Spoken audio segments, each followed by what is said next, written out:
This is Pakistan, an economy at the very centre of 21st century geopolitics. One so invested in China's Belt and Road Initiative, it's been labelled a flagship country. Yet also one which has claimed no less than 22 loans from the IMF over the years, balancing a rapidly growing population against a series of economic challenges. In the first few decades of its existence, it was viewed as a model of planned economic development, whose economic planning strategy was copied by the likes of South Korea. Fast forwarding a few decades, and South Korea's GDP per capita is around 30 times that of Pakistan's. In contrast to the export-savvy Asian tiger, the country imports almost twice what it exports, which for any economy is a symptom of underlying challenges as much as a direct cause. But over the last few years, the nation has come up with an ambitious plan to help change its economic fortunes. One which has been developed very much in sync with China's Belt and Road Initiative, through the China-Pakistan Economic Corridor, or CPEC, a $60 billion plan to build railways, roads and ports all the way from the Chinese border down to the Arabian Sea, giving China access to the Indian Ocean.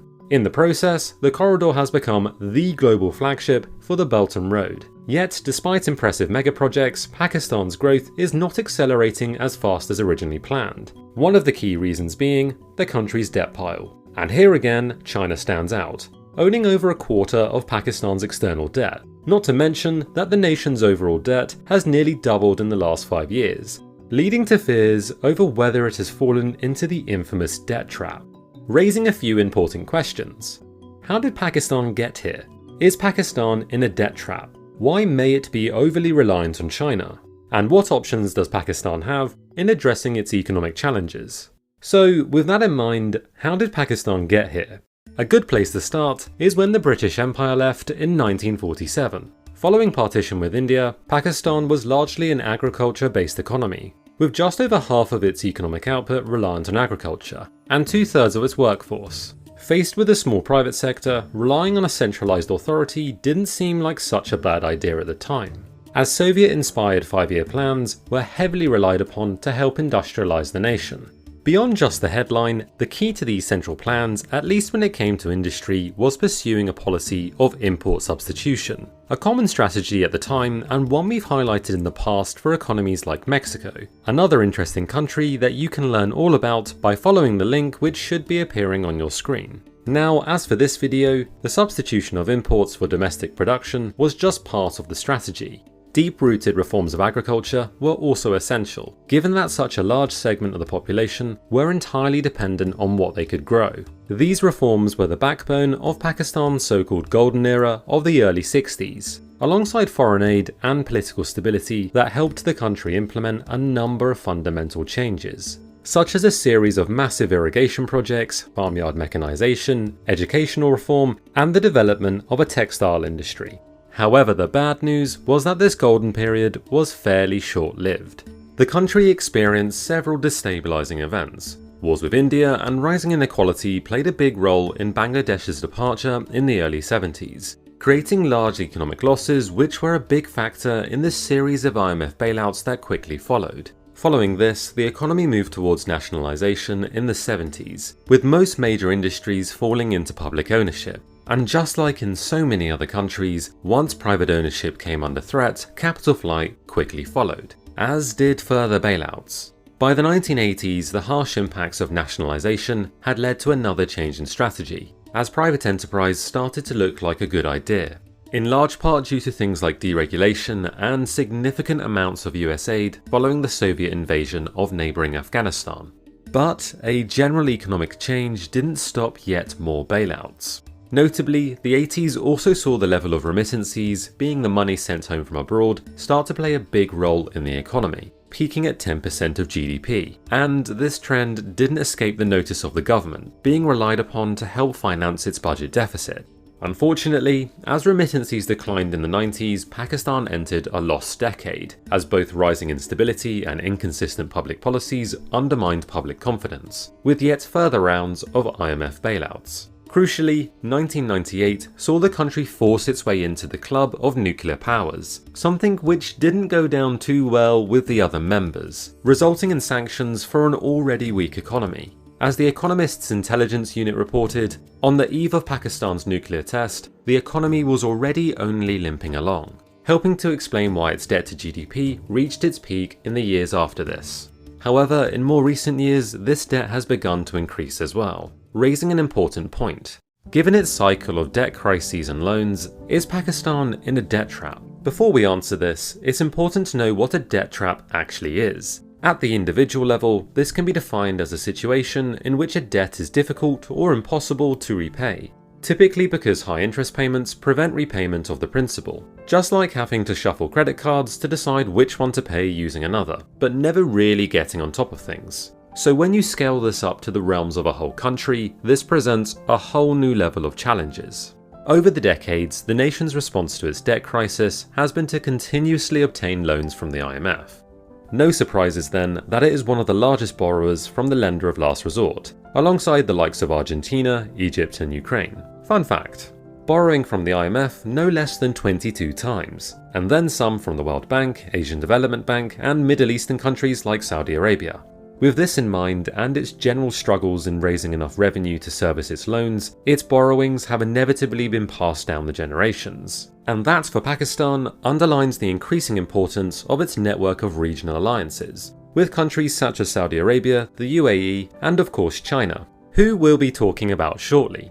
To add to this, since 2008, Pakistan has frequently featured in the Financial Action Task Force Grey List, which is a list of nations presenting a significant risk of money laundering and terror financing, but which have committed to address these, though just being on the list is a huge headache. Reports estimate that the listing has cost the economy $38 billion in lost opportunities over the years, as international investors shy away and economic activity slows down, with $10 billion of that missed wealth coming since its most recent listing in 2018. To help put that into perspective, the country's GDP was $263 billion in 2020. Fundamentally, we're talking about economic activity that could go a long way to addressing the nation's debt issues.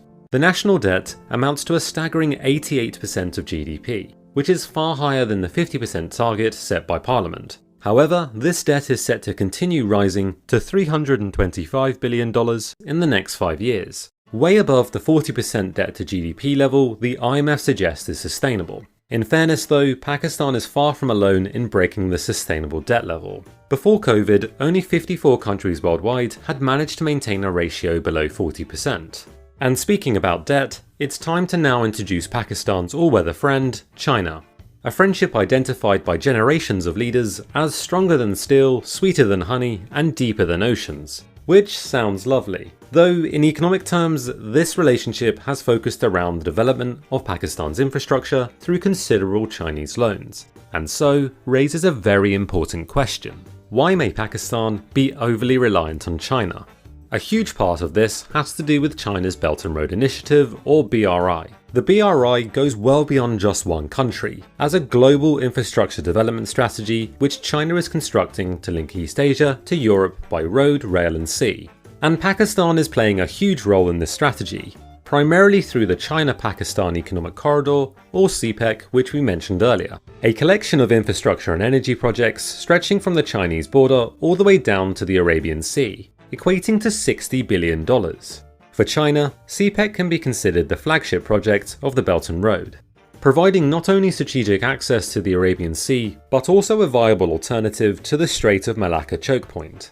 Its critics have often argued that the Belt and Road is an attempt by China to capture recipient countries with loans they can't repay and then take control of the indebted nation's infrastructure. Former US Vice President Mike Pence went one step further, calling the initiative debt trap diplomacy.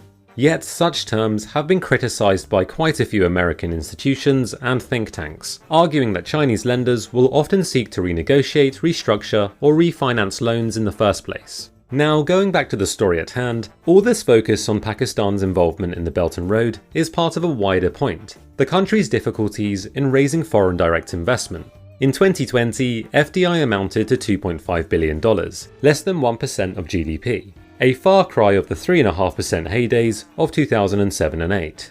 This weakness when it comes to foreign direct investment hasn't gone unnoticed, improving its ease of doing business ranking by 39 points in just 2 years. An unprecedented improvement, with most of the gains coming from the starting a business metric which feeds into the overall score.